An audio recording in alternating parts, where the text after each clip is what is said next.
മലയാള സിനിമയിലെ താരപുത്രന്മാർക്കും താരപുത്രിമാർക്കുമിടയിൽ നിന്ന് മെഡിക്കൽ മേഖല തിരഞ്ഞെടുത്ത ചുരുക്കം ചിലരുണ്ട്. അതിലൊരാളാണ് നടൻ ദിലീപിന്റെ മൂത്ത മകൾ മീനാക്ഷി.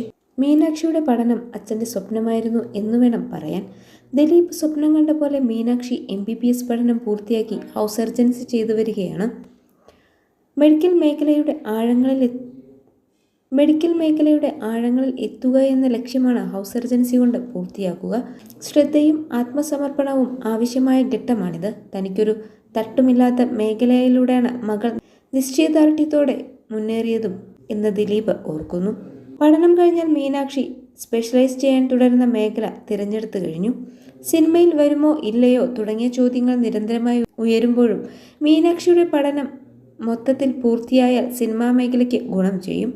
അവിടെയാകും മകൾ ശ്രദ്ധ കേന്ദ്രീകരിക്കുകയെന്ന് അച്ഛൻ ദിലീപ് ഒരഭിമുഖത്തിൽ വെളിപ്പെടുത്തി. അത്രയും കേട്ടതും മകൾ ഇപ്പോഴേ അച്ഛന് ടിപ്സ് പറഞ്ഞു കൊടുക്കാൻ ആരംഭിച്ചോ എന്ന അവതാരകയുടെ ചോദ്യം. അത് തിരിച്ചാണ് സംഭവിക്കുന്നതെന്ന് ദിലീപ്. കൃത്യസമയത്ത് ഭക്ഷണം കഴിക്കാനും വെള്ളം കുടിക്കാനുമെല്ലാം താൻ മകളെ ഉപദേശിക്കാറുണ്ടെന്ന് ദിലീപ് പറഞ്ഞു. മീനാക്ഷിയെ കാണുമ്പോൾ തന്നെ ഒരു പാടുപോലുമില്ലാത്ത മുഖം പലരും ശ്രദ്ധിച്ചു കാണും. ചർമ്മത്തിന്റെ ആരോഗ്യവും പരിചരണവും ഉറപ്പുവരുത്തുന്ന ഡെർമറ്റോളജിയിലാകും മീനാക്ഷി ശ്രദ്ധ കേന്ദ്രീകരിക്കുക. കൊച്ചിയിൽ സ്കൂൾ വിദ്യാഭ്യാസം പൂർത്തിയാക്കിയ മീനാക്ഷി ഉന്നത പഠനത്തിനായി ചെന്നൈയിലേക്ക് ചേക്കേറി. പിന്നീട് സ്കൂൾ പഠനവുമായി ബന്ധപ്പെട്ട് അനുജത്തി മഹാലക്ഷ്മിയും ഇങ്ങോട്ട് തന്നെ എത്തി. മകൾ പഠനത്തിനായി നടത്തിയ കഷ്ടപ്പാടുകൾ എത്രത്തോളം ഉണ്ടെന്ന് ദിലീപ് മനസ്സിലാക്കിയിരുന്നു. തന്നാൽ കഴിയുന്ന സഹായമെല്ലാം അച്ഛനെന്ന നിലയിൽ താൻ നിറവേറ്റുകയും ചെയ്തു.